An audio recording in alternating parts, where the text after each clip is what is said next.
Hello and welcome to the planning briefing for November 2nd. Thank you for joining us. We'll begin with the weather threat matrix. We have minimal impacts outlined through this upcoming weekend.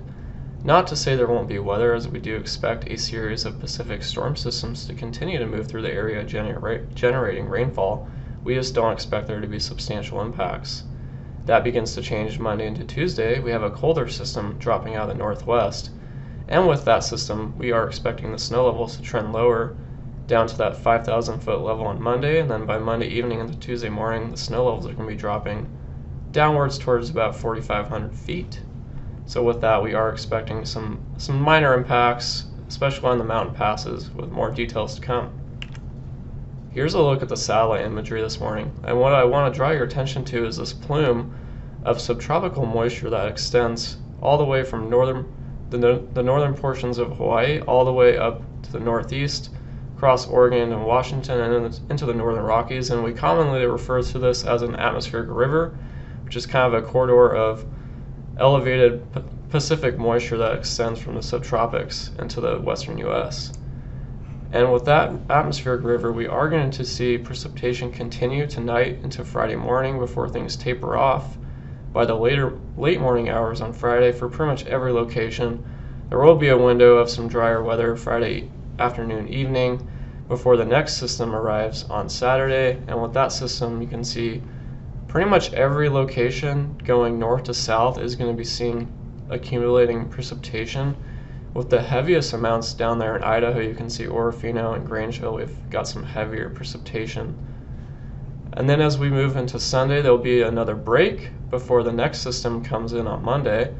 Lighter precipitation amounts with this Monday system, but it will continue into Tuesday as well, and that's when we're expecting those snow levels to start dropping to the mountain pass level.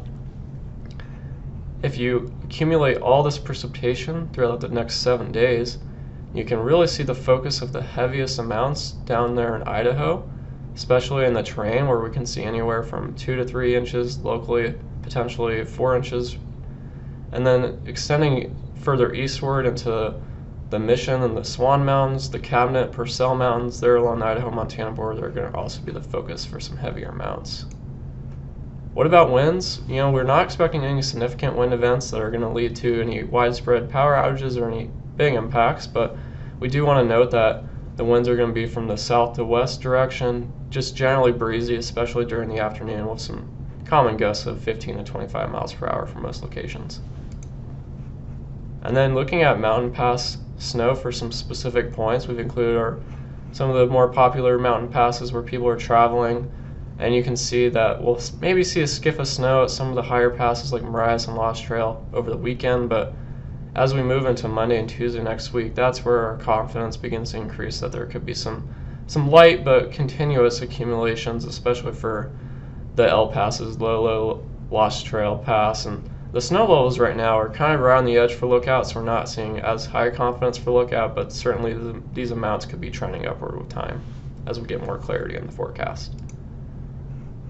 Looking at just the 6 to 10 day precipitation outlook from our friends at the Climate Prediction Center, they're expecting this kind of active pattern to continue, with more opportunities for Pacific storm systems to move through.